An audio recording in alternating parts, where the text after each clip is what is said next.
નમસ્કાર અમારા દિલથી વાલા પેન્શનર મિત્રો, નિવૃત્ત કર્મચારી મિત્રો, ભાઈઓ તથા બહેનો, સ્વાગત છે આપ સૌનું આપણી આ યુટ્યુબ ચેનલ ભાવેશ મકવાણા ન્યૂઝમાં। તો પેન્શનર મિત્રો, આજની તારીખ 22/8/2026। તો આજના આ તારીખના સાંજના પેન્શન સમાચારમાં આપણે વાત કરવાના છીએ નિવૃત્ત પેન્શનરોના બાકી 18 મહિનાના ડીએ એરિયર્સને લઈને। આજ તારીખ 22/8/2026ની સાંજે આવી છે એક લેટેસ્ટ અપડેટ। તો પેન્શનર મિત્રો, શું છે આ લેટેસ્ટ અપડેટ તે જાણવા માટે આજના વિડીયોની અંદર તમે ખાસ કરીને અંત સુધી બન્યા રહેજો। અને જો હજી સુધી આપણી આ યુટ્યુબ ચેનલ તમે સબસ્ક્રાઈબ ન કરી હોય તો ડેઈલી આવી જ અપડેટ અને માહિતીઓ મેળવવા માટે આપણી આ યુટ્યુબ ચેનલ પણ અત્યારે જ સબસ્ક્રાઈબ કરી લેજો દોસ્તો। તો જોઈએ આજનો આ વિડીયો વિગતવાર। તો સૌથી પહેલાં જો વાત કરીએ તો 8મા પગાર પંચને તેનો અહેવાલ રજૂ કરવા માટે 18 મહિનાની સમયમર્યાદા આપવામાં આવી છે। તો આ અહેવાલ જે મે 2027 સુધીમાં બહાર આવી શકે છે તે કર્મચારીઓ માટે પગાર વધારાનો નિર્ણય લેવામાં મુખ્ય પરિબળ બનશે દોસ્તો। તો ખાસ કરીને 8મા પગાર પંચની રચના જે 3 નવેમ્બર 2025ના રોજ કરવામાં આવી હતી, તો ત્યારથી 18 મહિનાની અંદર 8મા પગાર પંચે સરકારને પોતાનો રિપોર્ટ સબમિટ કરવો પડશે, જે અંદાજે મે 2027 સુધીમાં બહાર આવી શકે છે। તો તે કર્મચારીઓ માટે પગાર વધારાનો નિર્ણય લેવામાં મુખ્ય પરિબળ બનશે મિત્રો।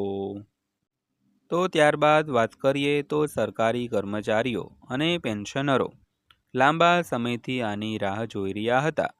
તો સરકારે ગયા વર્ષની શરૂઆતમાં 8મા પગાર પંચની જાહેરાત કરી હતી।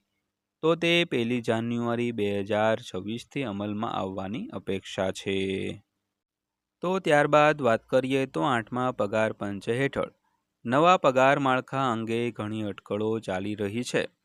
તો સમિતિ હાલમાં રિપોર્ટ તૈયાર કરી રહી છે અને ઘણા લોકો માને છે કે પગાર વધારો સબમિટ થયા પછી લાગુ કરવામાં આવશે દોસ્તો। તો ખાસ કરીને 8મા પગાર પંચને લઈને હાલમાં એવી ઘણી બધી અટકળો છે જે દરેક પેન્શનરો અને કર્મચારીઓને મનમાં ચાલી રહી છે। તો સમિતિ એટલે કે 8મું પગાર પંચ હાલમાં પોતાનો રિપોર્ટ તૈયાર કરી રહી છે અને ઘણા લોકો તેવું પણ માને છે કે પગાર વધારો સબમિટ થયા પછી લાગુ કરવામાં આવશે મિત્રો। તો ત્યારબાદ વાત કરીએ તો નવી વિગતો હવે પ્રકાશમાં આવી છે। સરકારે 8મા પગાર પંચ માટે કુલ 18 મહિનાનો સમયમર્યાદા નક્કી કરી છે। તો આ સમયપત્રકને આધારે સમિતિ મે 2027માં પોતાનો અહેવાલ રજૂ કરશે। તો ખાસ કરીને આપણે અગાઉ વાત કરી તેમ જ્યારથી કમિશનની રચના થઈ એટલે કે 8મા પગાર પંચની સ્થાપના થઈ ત્યારથી 18 મહિનાની અંદર સરકારે 8મા પગાર પંચની જે સમિતિ છે તેને પોતાનો અહેવાલ રજૂ કરવા માટે કહેવામાં આવ્યું હતું।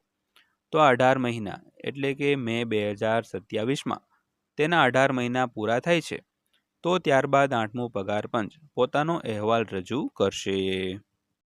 તો ત્યારબાદ વાત કરીએ તો કમિશનનો રિપોર્ટ ફિટમેન્ટ ફેક્ટર પર અંતિમ નિર્ણય લેશે, જે સીધા પગાર વધારો નક્કી કરે છે। તો ફિટમેન્ટ ફેક્ટરમાં સારો વધારો એટલે પગારમાં નોંધપાત્ર વધારો। તો લઘુત્તમ પગાર 18,000 રૂપિયા નક્કી થવાની ધારણા છે, એટલે કે ઓછામાં ઓછો પગાર હોય તે 18,000 તો હોવો જ જોઈએ। તો કમિશનનો રિપોર્ટ જે ફિટમેન્ટ ફેક્ટર હોય તેના પર આધાર હોય છે, જેનો સીધો લાભ છે તે પગાર વધારો નક્કી કરવા માટે થાય છે। તો ફિટમેન્ટ ફેક્ટરમાં સારો વધારો એટલે પગારમાં નોંધપાત્ર વધારો દોસ્તો। જો કે મે 2027થી પગાર વધારાની ગેરંટી નથી, ત્યાં સુધીમાં રિપોર્ટ અપેક્ષિત છે, પરંતુ પહેલાં તેની સમીક્ષા કરવામાં આવશે। સમીક્ષા પછી જ પગાર વધારો લાગુ કરવામાં આવશે। તો વર્તમાન અંદાજ 2027ના મધ્યથી સંભવિત પગાર વધારા તરફ નિર્દેશ કરે છે દોસ્તો।